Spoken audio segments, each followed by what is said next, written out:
انشاءاللہ اس لیکچر میں ہم جو ہے میم ساکن کے قاعدے دیکھیں گے. ہم کیوں دیکھ رہے ہیں میم ساکن کے قاعدے؟ کیونکہ میم ساکن ایک ایسی چیز ہے جو قرآن میں 3 طریقوں سے پڑھا جائے گا، یعنی اس کو پڑھنے کے 3 الگ الگ ویریئنٹ رہیں گے. جس طرح ہم نے پڑھے تھے نون ساکن، ہم نے نون ساکن کے ساتھ ایک اور چیز لنک کی تھی تنوین کو، یعنی 2 زبر 2 زیر 2 پیش. تنوین برابر ہوتا ہے نون ساکن کے، اس طرح کہہ لو، یا نون ساکن برابر ہوتا ہے تنوین کے، دونوں برابر تھے. ٹھیک ہے، ان کے ہم نے 4 قاعدے دیکھے، 4 ویریئنٹ دیکھے تھے، کیونکہ یہ نون ساکن کی آواز 4 الگ الگ طریقوں سے پڑھی جا رہی تھی. لیکن ان چاروں میں سے کب کون سا قاعدہ اپلائی کرنا ہے یہ ہم نے تفصیل سے دیکھے، جو ڈیپینڈ کرتا تھا کہ نون ساکن کے بعد کون سا حرف ہے. نون ساکن کے بعد کون سا حرف ہے، اس پر اس نون ساکن اور تنوین کی آواز ڈیپینڈ کرتی تھی، جو 4 کیٹیگری میں بڑھ گئی تھی: اظہار، اخفا، ادغام اور اقلاب. یہ 4 قاعدے ہم سب پڑھ چکے ہیں. ویڈیو موجود ہے، جس کا چھوٹ گیا ہے یا جس کے ذہن سے اتر گیا وہ جا کر دیکھ سکتا ہے. میم ساکن جو ہے وہ 3 ویریئنٹ میں پڑھا جائے گا، یعنی جیسا میں لکھ لوں یہ حمزہ میم زبر ام، تو اس کو پڑھنے کے 3 طریقے ہوں گے. ایک ہوگا ایک ہوگا اور ایک ہوگا ٹھیک ہے. تو اب میرے کو یہ کو کیسا کب پڑھنا ہے، ان 3 ویریئنٹ میں کیسا اس کو فٹ کرنا ہے، یہ جاننا میں سیکھوں گا. تو سب سے پہلی چیز جو مجھے جاننی ہے کہ ایک ہوگا میم ساکن کا اخفا. جس طرح نون ساکن اور تنوین کا اخفا ہو رہا تھا، اسی طرح میم ساکن کا اخفا ہوگا. لیکن وہاں کے حرف الگ تھے، یہاں کا حرف الگ ہے. وہاں پر نون ساکن اور حرف اخفا کتنے تھے؟ 15 تھے. ہم نے یاد اس کو نکالے تھے، وہ چیز آپ جا کر دیکھ سکتے ہیں. وہ اخفا ہے نون ساکن کا، یعنی جب بھی نون ساکن کے بعد وہ اخفا والا حرف آئے گا تو ہم کو نون ساکن کی آواز کو چھپانا تھا. اسی طرح میم ساکن، جب بھی میم ساکن کے بعد حرف با آئے گا، با، صرف ایک ہی حرف یاد رکھنا ہے، اخفا. میم ساکن کی آواز کب ناک میں چھپے گی؟ تو میم ساکن کے بعد جب بھی با آئے گا، با، تو میم ساکن کی آواز کو ہمیں گننا اور اخفا کے ساتھ پڑھنا ہے. میں آپ کو انشاءاللہ مثالوں سے سمجھاؤں گا، آپ کو سمجھ میں آ جائے گا. کیونکہ ہم نے اخفا وغیرہ پڑھ چکے ہیں نا نون ساکن میں، اس لیے اس کو ڈیٹیل میں نہیں بتا رہا ہوں. اخفا کہتے ہیں مخفی رکھنا، چھپانے کو. تو وہاں نون ساکن کی آواز چھپ رہی تھی، جب بھی میم ساکن کا اخفا ہوگا تو میم ساکن کی آواز چھپے گی. اتنا سمجھ میں آ گیا. ایک ہے میم ساکن کا ادغام. ہم کو ادغام کا بیسک معنی معلوم ہے، مرج کرنا، ملانا. تو کب میم ساکن کو ملانا ہے؟ تو اس کا ایک قاعدہ ہے کہ میم ساکن کے بعد، یعنی یہ میم ساکن سے کیا سمجھ میں آ رہا ہے؟ جس میم پر جزم ہو. میم ساکن کے بعد حرف میم آئے تو میم کو میم سے ملا کر گننا کے ساتھ پڑھنا ہے. اس کو کہتے ہیں ادغام. جب بھی مثال بتاؤں گا آپ کو سمجھ میں آ جائے گا. ادغام آپ ادھر بھی پڑھے تھے نون ساکن اور تنوین کا، وہ ادغام کے حرف الگ ہے. جب بھی وہ نون ساکن یا تنوین کے بعد آئیں گے تو ہم کو اس طرح کا ادغام کرنا ہے نون ساکن کا. ادھر ہم کو ادغام کرنا ہے میم ساکن کا، تو اس کے لیے جو حرف لگ رہا ہے وہ بھی ایک ہے، میم. اخفا کب ہوگا؟ میم ساکن کی آواز چھپے گی کب؟ جب بھی با آئے گا. میم ساکن کی آواز مرج کب ہوگی؟ جب بھی میم آئے گا. بتاؤ. اور ایک جو ہے آخری، وہ ہے اظہار. میم ساکن میں جو ہے اقلاب نہیں رہتا ہے، کیونکہ ہم نون ساکن میں کیا کرتے تھے؟ اقلاب میں نون کی آواز کو میم میں بدل رہے تھے. تو اب میم کی آواز کس میں بدلیں گے؟ کسی میں نہیں. اس لیے ادھر قاعدہ اقلاب کا نہیں ہے، ادھر اظہار ہے. یعنی کو ہی پڑھوں گا، ظاہر کروں گا. اظہار ہم پڑھ چکے تھے، ظاہر کرنا. تو کو ہی کب پڑھنا ہے؟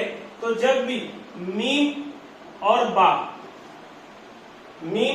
با کے علاوہ کوئی بھی حرف آئے گا، اس کے بعد میم ساکن کے بعد میم اور با کے علاوہ کوئی بھی حرف آئے تو ہمیں میم ساکن کو ظاہر کرنا ہے، اظہار کر کے پڑھنا ہے.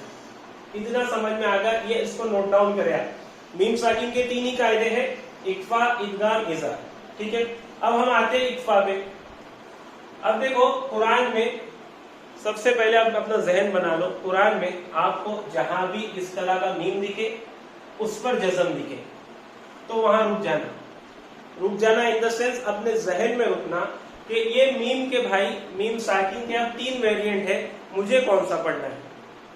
جس طرح میں نے بتایا تھا کہ نون ساکن جب بھی قرآن میں آئے گا 4 ویریئنٹ میں سے کوئی نہ کوئی ایک ویریئنٹ وہاں پر لازمی آئے گا. یعنی ان جس طرح بھی تھا یا جو بھی تھا ادھر ہم کو دھیان دے کر اس طرح کا اپلائی کرنا تھا. تو جہاں بھی قرآن میں مجھے اب میم ساکن دیکھے گا, بہت جگہ ہے, کوئی بھی صفحہ کھولو آپ کو میم ساکن دکھ جائے گا. تو میم ساکن جہاں بھی مجھے دکھے گا وہاں پر مجھے ذہن میں فوراً یہ بات لانا ہے کہ یہ 3 قاعدے ہیں, یہ 3 ویریئنٹ ہے, اس میں سے ایک ویریئنٹ یہاں پر آ رہا ہے. کون سا؟ وہ میں نے بتا دیا کہ جب بھی اس کے بعد با آئے گا تو اخفا, جب بھی اس کے بعد میم آئے گا تو ادغام, اور جب بھی یہ 2 حرف میم اور با کے علاوہ کوئی اور حرف آئے گا تو اظہار ہوگا. اب یہاں پر دیکھو ان ربہم, تو ربہم میں یہ کیا آ گیا؟ میم ساکن آ گیا. ٹھیک ہے, قاعدے نے کیا بولا ہے کہ میم ساکن کے بعد والے ہی حرف دیکھنا ہے. تینوں ویریئنٹ میں کیا دیکھنا ہے؟ میم ساکن کے بعد والا حرف. تو یہاں پر بعد والا حرف کیا ہے؟ با. ٹھیک ہے, تو میں دیکھا کہ با کیا ہے؟ اخفا میں آ رہا ہے. جب بھی با آئے گا میم ساکن کے بعد تو اخفا ہوگا. اخفا میں کیا کرنا ہے مجھے؟ اخفا کے ساتھ ساتھ گننا بھی کرنا ہے. اخفا کے ساتھ ساتھ گننا بھی کرنا ہے. تو ادھر میں میم کی آواز کو ربہم تھا, ربہم اصل میں کہتا ہے ربہم, لیکن جیسے ہی با آ گیا تو اب یہ میم ساکن کی آواز مخفی ہو جائے گی.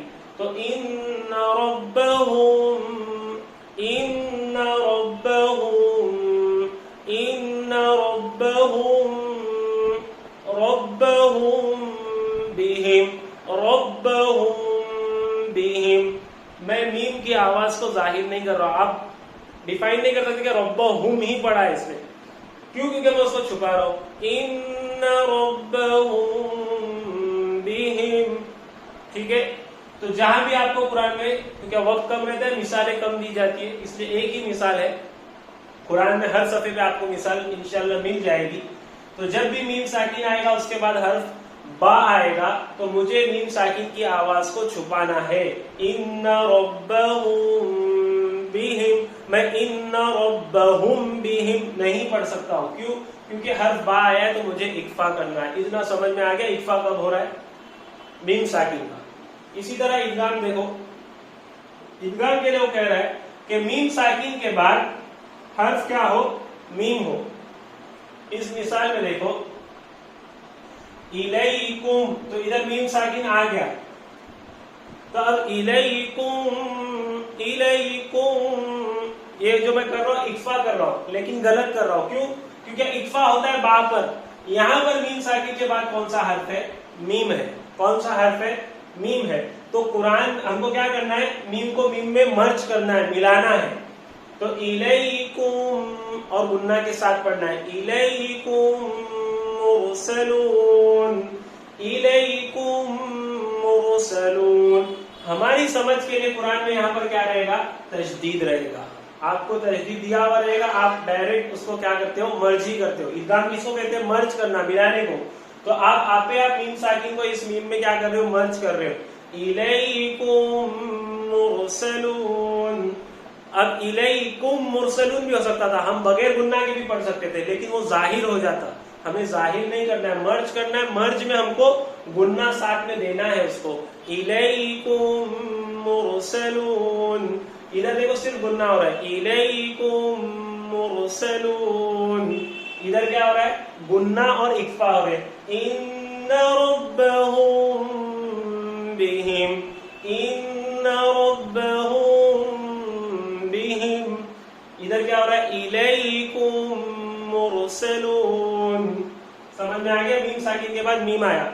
جہاں بھی آپ کو میم ساکن دکھے اس کے بعد میم آئے تو ادغام ہو رہا ہے میم ساکن کا. ہماری سمجھ کے لیے وہاں پر کیا رہے گا؟ تشدید دیا ہوا رہے گا. اتنا سمجھ میں آ گیا؟ یہ مثال ایک ہی ہے. آپ قرآن میں بہت سارے اس طرح کی مثال, وقت کم ہے اس لیے ایک ہی مثال. ٹھیک ہے, اب دیکھو میم ساکن آ گیا, حرف کیا آ رہا ہے؟ یا آ رہا ہے. تو میم اور با کے علاوہ یا, تو اسی کیٹیگری میں آ گیا نا. جتنے حرف ہے اس میں سے میم اور با کو الگ کر دو. جب بھی میم ساکن کے بعد میم اور با کے علاوہ کوئی بھی حرف آئے گا, کوئی بھی حرف, تو ہمیں میم ساکن کی آواز کو ظاہر کرنا ہے. جیسی ہے ویسی پڑھنا ہے. اظہار کہتے ہیں ظاہر کر کے پڑھنے کو, جیسی ہے ویسی پڑھنا ہے. تو جب میں پڑھوں گا تو لام میم زبر لم, یہ میں نے ظاہر کیا. کیوں؟ کیونکہ یہاں پر آ گیا ہے یا. اگر یہاں پر با رہتا تو لم